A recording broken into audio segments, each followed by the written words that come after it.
everyone, hope you're doing well. So Stuart Pearce has announced he stepped down as coach at West Ham United and will not be part of David Moyes' backroom staff next season. And I know what you're all thinking. Hang on a minute, Joe. This was announced on Monday. It's now Thursday. It's a bit late. You're taking your time with this one. But there's two reasons for that. One, there's been lots of big transfer rumours between then and now. And two, I was a bit sad on Monday. I woke up a bit disappointed. Just been beaten 3-1 by Brighton the previous day. Missed out on 6 in the Europa League. Sad, Gio. And then the club tweeted a picture of Martin Noble leaving the training ground for the last time. As a player, obviously he shall return in some capacity in the future. But there he was, walking down the corridor, bags under his arms and in his hands, leaving for the last time as a player of the club. Sad, Gio.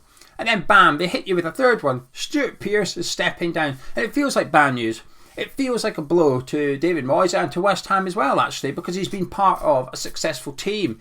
And I think a manager's backroom staff is hugely important. You guys know I always bang on about Sir Alex Ferguson at Manchester United and how he always stayed almost one step ahead a little bit by happily changing his assistant managers, if you like, making sure that he's got the new tactics. Not that he's keeping up with the new trends in football, he was setting the new trends in football half the time. And his backroom staff is hugely important to his success at Manchester United. And we've heard from David Moyes when he did the podcast with Jake Humphries that part of the reason he feels he failed at Man United is because of the lack of backroom staff he had there, that he took sort of people he trusted, but he didn't really have anybody from Fergie's reign there, and that was the biggest mistake he had. He should have had some people from Fergie's reign underneath him. So we've heard from Moyes himself how important the right backroom staff is, and there's certainly been an upturn of form from Moyes as he added people he wanted to his team at West Ham United. Now it might just be a coincidence, but I think as far as theories go, I think this is a relatively safe one to claim, and that is as David Moyes added the people he wanted to his coaching team, West Ham improved. As for Stuart Pearce, I mean, it's hard to sort of judge him, isn't it? Because coach, there's only so much you can speak about this subject, and there's probably reason 3 that I put this video off a little bit, because it's like, what do you say? Because you can't really judge Stuart Pearce, can you? It's not like Aaron Creswell. We see Creswell on a Saturday afternoon, and we see him for 90 minutes, and we discuss that. We have an opinion on Creswell's performance, and we discuss it whether it was good or not. Obviously, we don't see Creswell in training, but ultimately it comes down to what he does for 90 minutes on the football pitch, and we can see it. With Stuart Pearce, we don't see it. We don't know what Stuart Pearce does essentially on the training ground. Obviously, Kevin Nolan looks good with an iPad. Nevin, he looks good because we're doing well at set pieces, and we know that's Nevin's responsibility. But when it comes to Stuart Pearce, you can't judge him individually. You have to almost judge them collectively, all of them, including David Moyes, lump them all into one. And it's been a relatively successful period for Stuart Pearce, hasn't it? First time he came in, we stayed up. They left. Pellegrini came in. He tried to come back, couldn't. We'll get on to that because I think that's an important point sort of in David Moyes' management period at West Ham United. And since when he did come back, we then finished 6th in the Premier League and 7th in the Premier League. So it's been quite successful, I would say. But anyway, he's off ski. He's handed in, he's resigned. It's been announced on the official website. The reasons being, it's the right time to move on and discover new opportunities. I mean, of course it's the right time. I've never heard anybody say, I'm leaving because it's the wrong time. This is the wrong time to leave my job, so I'm going to do it. It's not really something that happens, is it? But it still comes as a bit of a surprise because it's not like a player leaving. If I said to you, Fredericks and Masuaku leave this summer, you won't be surprised because there's rumours. There's rumours all the time, so when the players do leave West Ham, we're not surprised. We're already ready for it. We've had about a month to prepare for that player leaving. Martin Noble, we had a year. A bit different, I know, but just throw it in there. So when it comes to coaches and stuff, you don't really get a heads up. There's no rumours that any coach is leaving or anything. It's just bang, there you go, he's left. Wow, okay, surprise element thrown in there. Didn't expect that one. But Stuart Pearce is leaving for new opportunities. It just feels like a bit of a default answer, doesn't it? Like a stock answer. It'd be like me or you going on to Google and just searching resignation letters, going, that one will do, template, yeah, that'll do, copy, paste.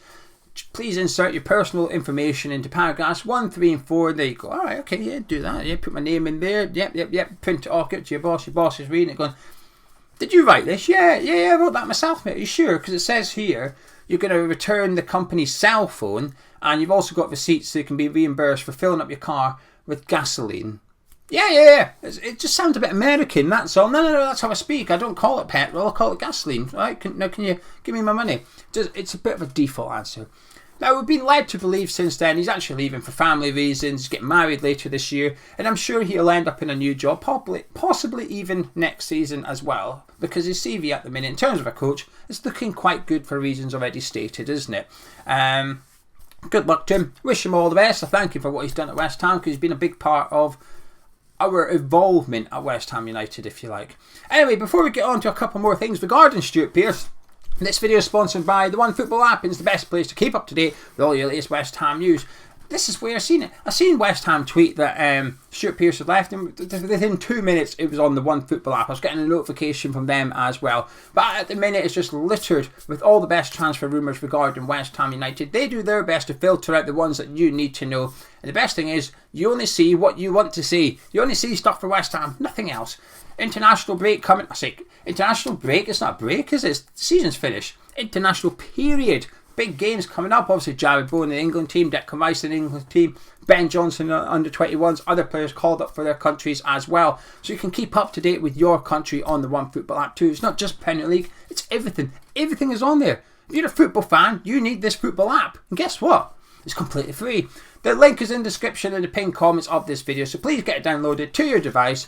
Click who you fancy supporting, who you're going to follow, and keep up to date with all the news that you need. Now, in regards to Stuart Pearce, I think this was a pivotal moment in sort of David Moyes' tenure at West Ham, because Stuart Pearce wasn't allowed to come back. Remember, it's one of those things that you can almost easily forget. I went to Russell Brand's concert last night, his gig last night, and he was talking about regarding lockdown and stuff, and he was saying some things have actually happened during lockdown. You just forget about it. It's almost like you don't need to remember it, so out it goes. And this is one of those things.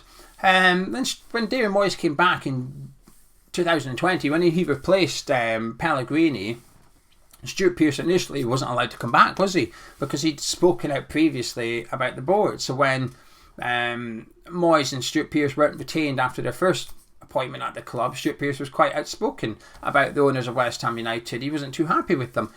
Understandably why. And then when Moyes came back, he said, I'll have Stuart Pearce, please. David Sullivan, David Gold said, well, no, you're not having him. He's been giving it a bit of that about the club.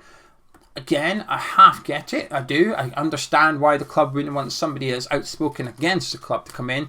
But I do think they were lacking a little bit of sympathy for Stuart Pearce, but also tying David Moyes' hands behind his back a little bit. I think if you're going to bring in a manager, you've got to let him bring in whoever he wants, even if you can't stand that person, even if you don't like him, even if you don't rate him as a coach. It doesn't matter. You've got to let the manager have his people in the places he wants them. It's important that Moyes has the right people in the right places at the club.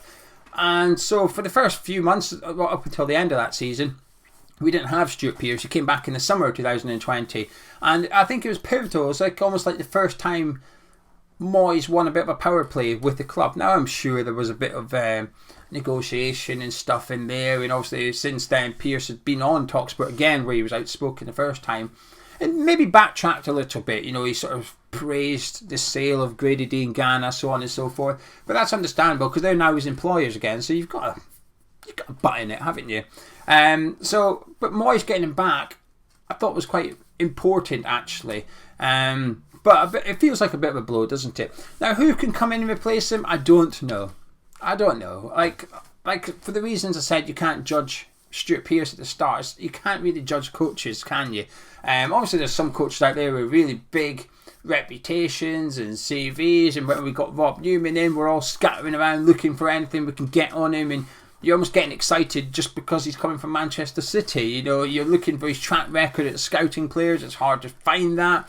It's a bit different to when who was that Leicester one? Who was the Leicester one that got in Riyad Mahrez and N'Golo Kante? I want to say it was Steve Guppy, but I don't think that's right. But anyway, whoever that person was at Leicester at the time, you almost think, well, he's done a good job, because look, you can see it. So in regards to coaches to replace him, I don't know, but there's plenty out there. Certainly plenty former West Ham players as well cutting their cloth. Joe Cole's always been quite outspoken about coming back to West Ham. He's always said Chelsea and West Ham are the only two clubs I'd give up my punditry for. So he's an option. But again, what experience does he have as a coach? I'm not too sure. Obviously, Jack Collison's cutting his cloth out in MLS at the minute. He's certainly doing it the hard way. He's been at Peterborough as well, so he's got a big footballing CV off the pitch. Robson's doing a fantastic job for the 23, so there's plenty of options there. I'm just speaking about the ones that's got connections to West Ham previously. But it's important that Moyes gets the right man in, and the man that he wants to come in as well. We did well. Obviously, last summer we lost Alan Irvine. I'm aware he's been kept on in a consultancy role, but it's not quite the same, is it? He's not on the training ground doing the tactics, this, that, and the other. So losing Stuart Pearce is a big blow, because there's not many of them, is there? Valero, McKinley, Nolan, Nevin, and Pearce. So he's lost 20% of it. I'm aware there's plenty of other coaches and stuff, but let's call it, I don't know, Moyes' inner circle or the dugout team, whatever you want to call it. He's lost a big part of that, and it's important that Moyes gets the next appointment bang on. You know, this summer we've lost our captain in Mark Noble. We've lost Stuart Pearce. It's a lot of leadership, if you like, a lot of authority has left West Ham United this summer. So getting the right coach in is probably arguably just as important as getting the right left back in this summer. So we'll wait and see who it is that David Moyes wishes and desires to get to West Ham United. But whoever it is, I hope Moyes goes and gets him in soon as well. We've got pre-season. I was having a look at what I think the fixtures will be next season. Obviously not who will be playing, the dates that we'll be playing. I think we've got 6 games in August because of the Europa Conference League playoffs. 6 games! That's a lot of football, isn't it? So the pre-season friendlies are due to be announced in the next couple of days as well, I believe. Training up in St Andrews as always. And then some local pre-season friendlies put in there as well as was it France? I think we're being rumoured to be going to for pre-season kick around, so we'll have to wait and see. Anyway, there you go. I'm going to shut up. Oh, I've got a video tonight. 2 videos today, and it's not transfer rumours. It's not transfer rumours, but it's a tier list. You know I love a tier list. I do love a tier list. So it's a tier list on every West Ham player this season, or last season. This season just passed. The season just gone. That's what one of the subscribers said to me to use from now on. The season just gone. So I'm looking at all the players, ranking them from, well, excellent to very poor. So that'll be up tonight at some point. Get involved with it. I want to know what your opinions are as well. But if you enjoyed this video, drop a like on it. Subscribe if you're new to the channel. And I'll catch you tonight.